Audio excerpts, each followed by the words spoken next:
And the Blackwater River. The river takes names first, then faces, then the stones beneath your feet. By the time you realize you're drowning, you've already been erased. 13 hours earlier, the archive was quiet. Elias Thorne sat at a heavy mahogany desk, his fingers stained with yellow dust. He dragged a gray metal filing drawer open. The screech of metal on metal echoed through the small room like something being torn. The circular wall clock on the wall ticked steadily. 4:30 in the afternoon, the kind of time when the light through the single high window turned amber and thin, when dust motes hung in the air like they were all that remained of something forgotten. He flipped through manila folders labeled River Hydrology 1950-1960. His index finger stopped on one marked Thorne, Arthur, Memoranda. He pulled it out. His hands trembled slightly. The folder was familiar. He'd been coming to this archive for 3 months, methodically searching for traces of his grandfather. Arthur Thorne had been an engineer once, decades ago. There was a photograph somewhere, Elias remembered, of Arthur standing by the Blackwater River with surveying equipment. But the deeper Elias dug, the less evidence he could find of Arthur's existence. Records contradicted each other. Dates didn't align. It was as if someone was systematically unwinding the thread of his grandfather's life. Elias opened the folder. It was empty except for a single Polaroid taped to the inside cover. The photo showed a man standing by a dark river, the water so black it seemed to absorb light rather than reflect it. The man wore work clothes from another era, but his face was a white, blurry smear, as though the photograph itself had forgotten what he looked like. Elias's jaw tightened. He turned the photograph over. On the back, in black felt-tip pen, someone had written, "The river takes the name first." The handwriting was jagged, frantic. It looked like his grandfather's, the same aggressive slant, the same pressure on the pen. But the ink looked fresh. The letters were still slightly shiny. A distant chime echoed from the town square. The founder's clock striking 5 times. The sound hung in the air like a warning. Elias reached for the ledger on the corner of the desk. Oakhaven Land Deeds was embossed on its spine in faded gold letters. He flipped to 1994. 3 pages had been neatly excised with a razor blade. The cuts were so precise that the remaining paper formed almost invisible white strips near the spine. Someone had deliberately removed the record of that year's property transfers. The land where his grandfather had built something, Elias was certain of this, had been erased from the legal record.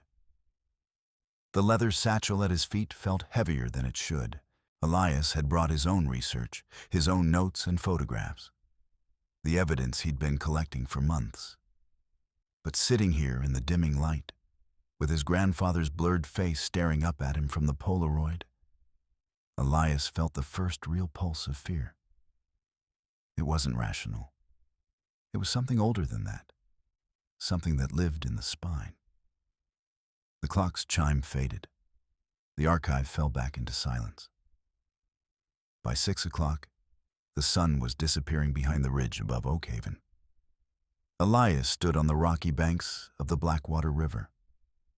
The fog was rolling in, moving across the water like something alive, like it was hunting. His breath came out in small clouds. He wore a tan trench coat that had belonged to his father, too heavy for October but necessary here. The river had a way of making you cold that had nothing to do with temperature.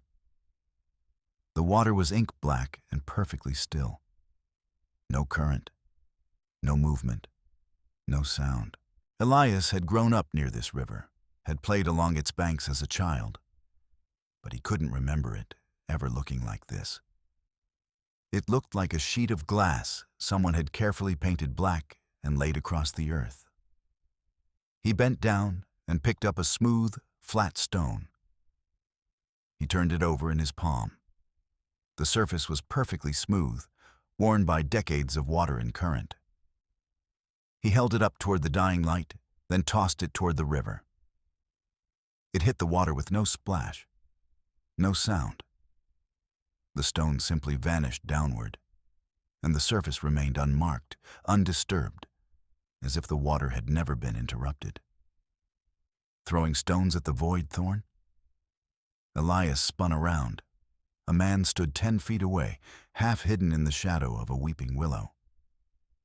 He wore a tattered, oil-stained parka that hung on his frame like a rag on a scarecrow. His eyes were milky white, clouded with cataracts. Those eyes looked past Elias, looking through him as though he were already partly transparent. "It'll throw back," the man said. He was one of the town drifters. Elias had seen him before, hanging around the rusty Anchor pub, sometimes sleeping in the church doorway. His name was Silas, or that's what people called him. Nobody knew where he came from. Nobody asked.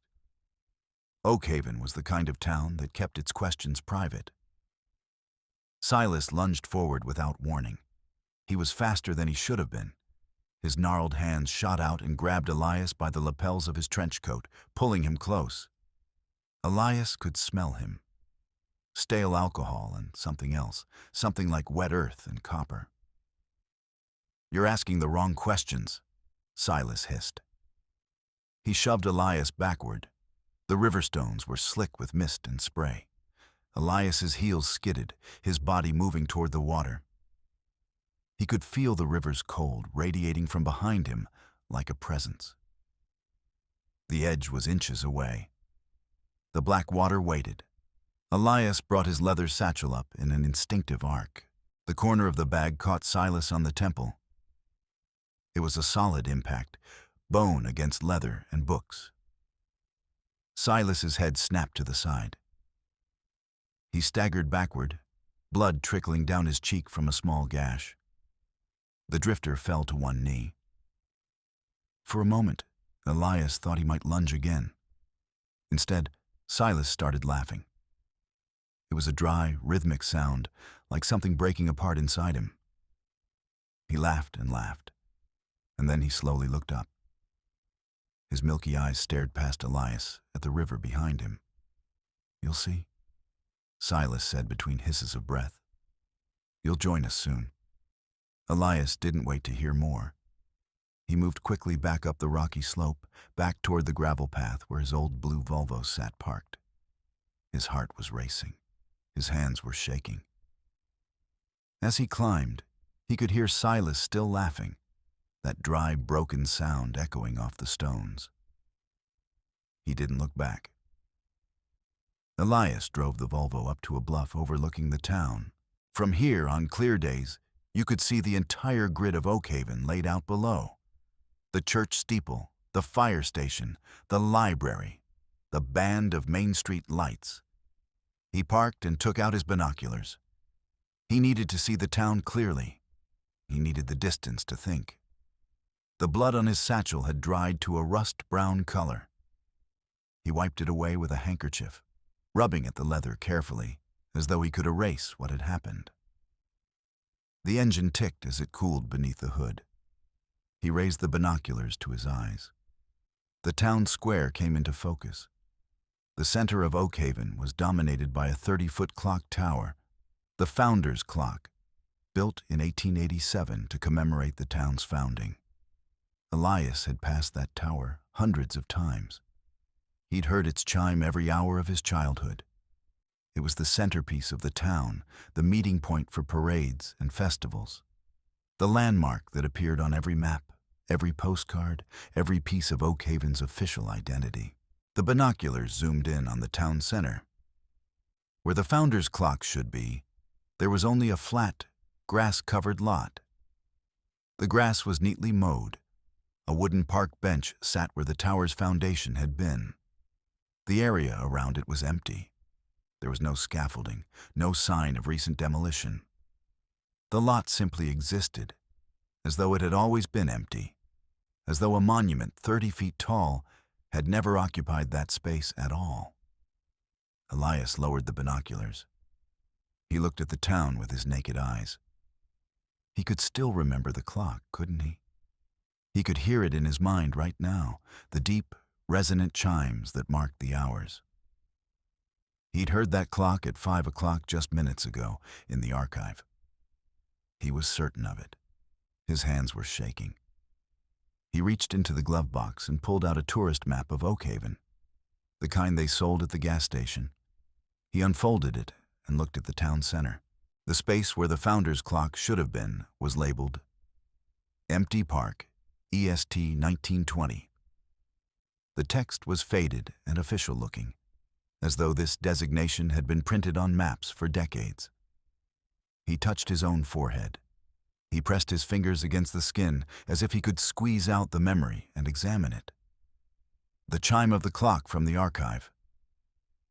The sound was in his ears right now. He couldn't have imagined it.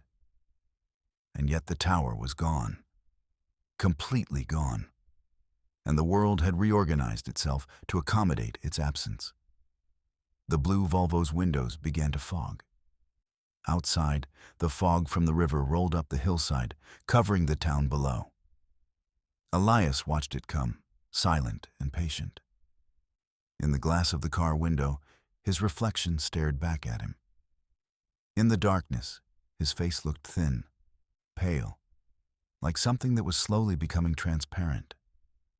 The fog swallowed the town. The lights disappeared.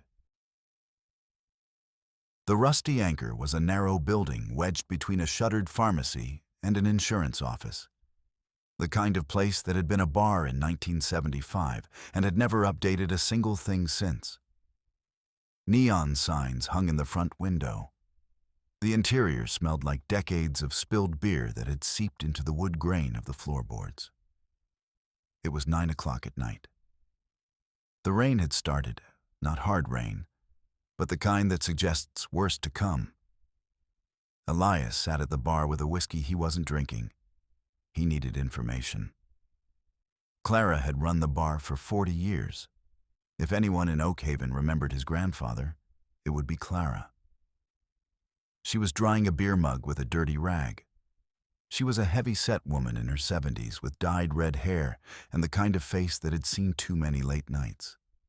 She stopped mid-motion, her hand frozen inside the glass.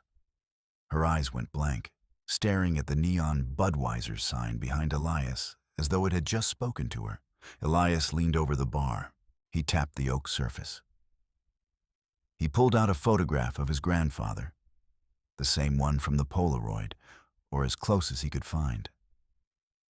It was a professional photo from the 1950s, showing Arthur in work clothes, standing beside a surveying instrument. In this version, his face was clear and defined. He was a handsome man with sharp features and intelligent eyes. In this version, he existed. "Clara," Elias said. "You knew him, Arthur. He drank here for 40 years. Clara looked at the photograph. She shook her head slowly. Her hand began to shake. She looked at the tap handles behind her as if she'd never seen them before. She looked at her own hands as if they belonged to a stranger. Her wedding ring, a simple gold band, slipped loosely on her finger as though she'd suddenly lost weight. Clara whispered. Her voice was thin, uncertain. "I don't know who I am. Who are you?" Before Elias could respond, a massive man in a flannel shirt grabbed him by the shoulder and spun him around. The man's face was a mask of anger, and his grip was iron. Brock. He was the bar's bouncer, though Elias had never heard of anything he actually bounced. He was just there, sitting in the corner, preventing the world from becoming too soft. Brock threw a heavy hook punch at Elias's face. Elias ducked. The punch hit a wooden pillar with a loud crack. Elias grabbed a full glass of beer from the bar and smashed it against the side of Brock's head.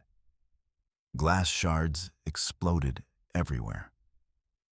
Amber liquid sprayed across the bar, soaking the rag Clara had dropped. Elias scrambled toward the exit. He kicked a bar stool into Brock's path. The large man tripped, crashing into a table of patrons who hadn't been paying attention and so had no time to move.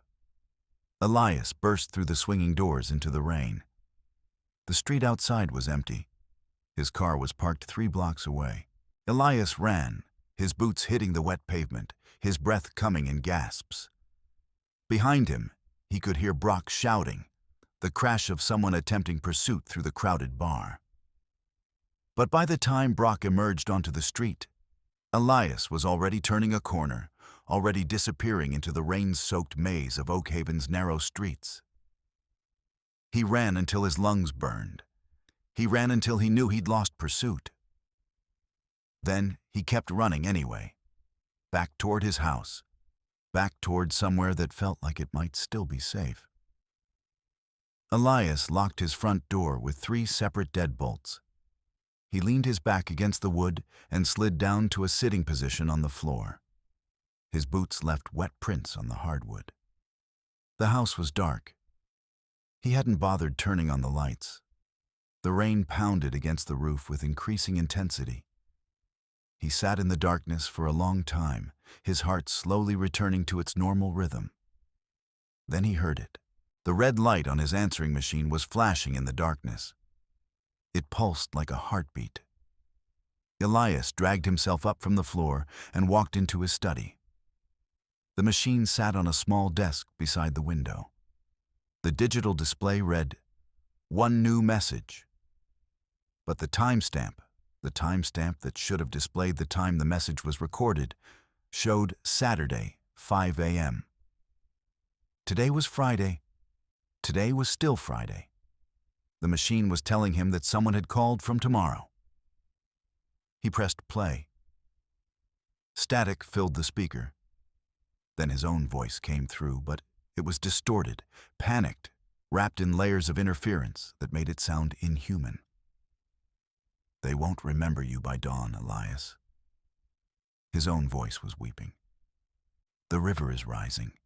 If you don't find the anchor by 4 a.m., you'll be just like the clock, gone." The message ended. The machine beeped. The red light continued pulsing. Elias rewound the message and played it again. It was definitely his voice. But he'd never recorded such a message. He'd never called himself from the future. Yet there it was, a voice from tomorrow, telling him he had less than 6 hours before something irrevocable happened. He looked at the clock on his study wall. It read 11:47 p.m. In 4 hours and 13 minutes, he would be erased. Elias went to his bathroom and splashed cold water on his face. He held his head under the rushing faucet, letting the water pour over his forehead, his eyes, his open mouth. He was drowning on land. When he finally looked up, he wiped his face with a towel and stared into the medicine cabinet mirror. His left eye was no longer brown. It was a milky, translucent white, exactly like the drifter Silas's eyes.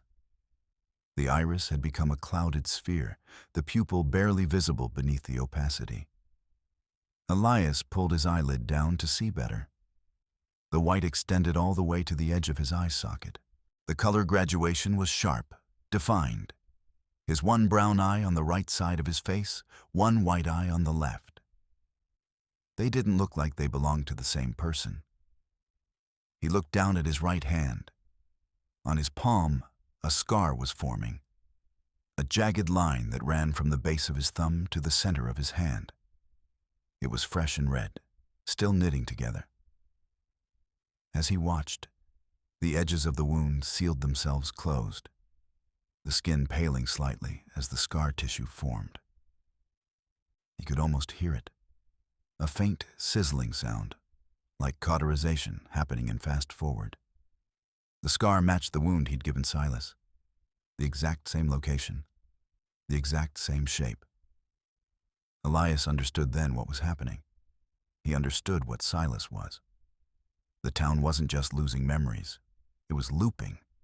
It was recycling people through cycles, consuming them, erasing them, and then starting again with new versions. Silas wasn't a separate person. He was Elias from a previous cycle. A cycle that had failed. A version of himself that had searched for the anchor and hadn't found it.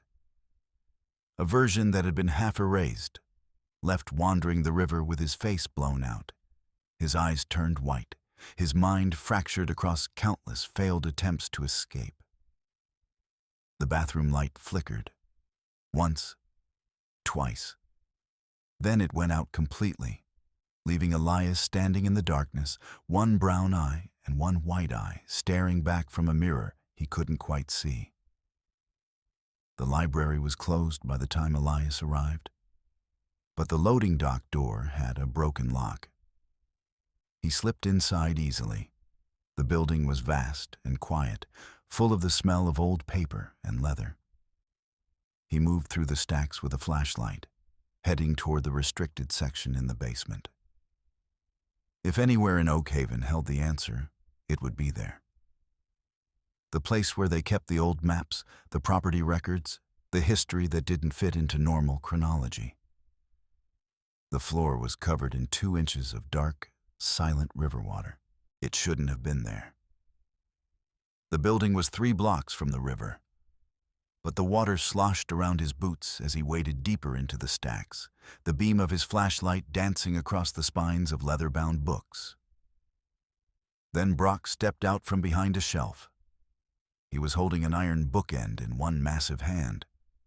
Behind him, half hidden in shadow, was Silas. Except it wasn't quite Silas anymore. The drifter was wearing a tan trench coat identical to Elias's. The drifter's face was becoming more defined, more structured. His milky eyes were clearing. He was solidifying, becoming Elias more and more with each moment.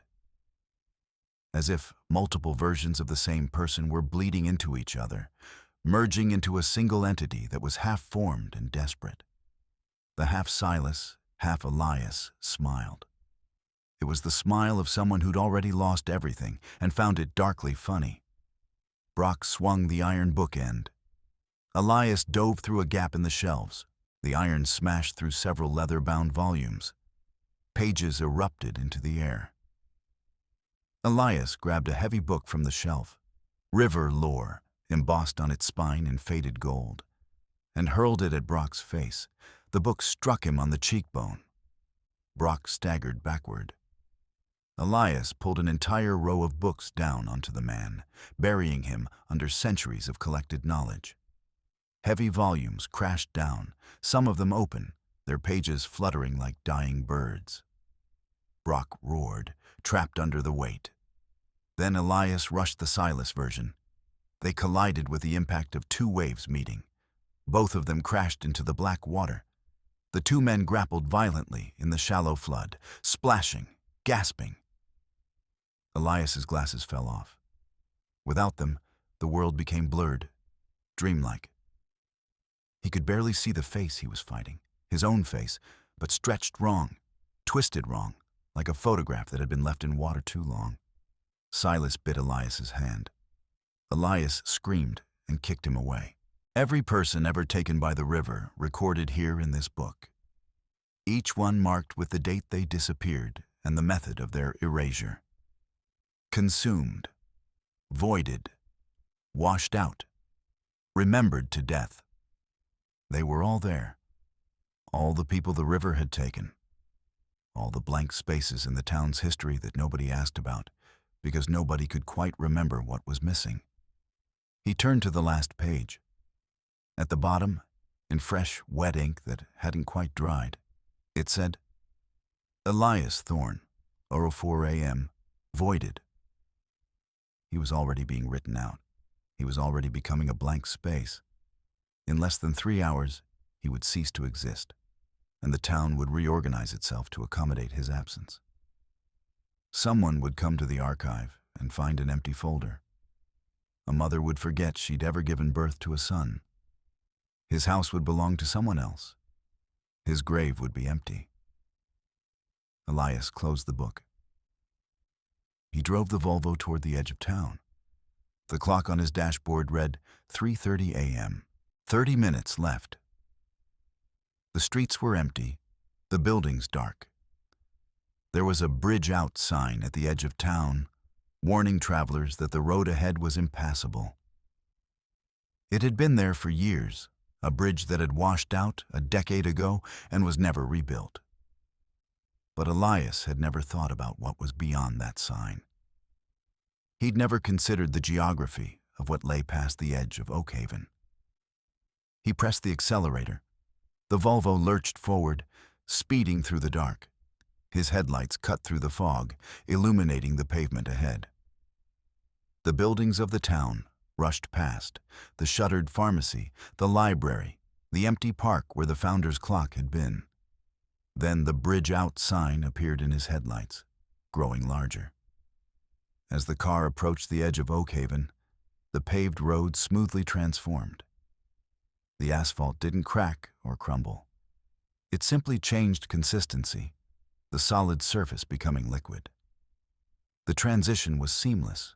The headlights shone onto black water, dark and perfect as glass. The road dipped downward into a curve that could only lead in one direction, deeper into the river. Elias slammed on the brakes. The tires screeched and then went silent as the car's front wheels entered the water. The vehicle lurched. The water rose up the windshield. Elias grabbed the steering wheel, gripping it like it could save him, knowing that nothing could. He looked out the side window.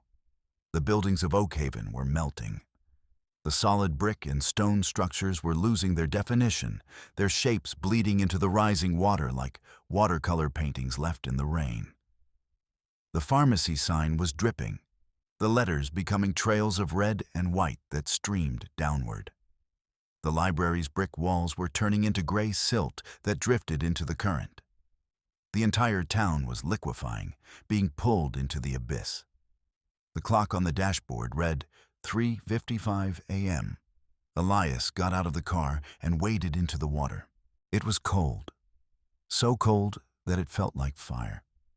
He walked forward until the water reached his ankles, then his knees, then his waist. The buildings continued to dissolve around him. The sky was becoming a darker shade of black. The stars were disappearing. He pulled an iron key from his pocket, the one he'd found in the back of the skin-bound book.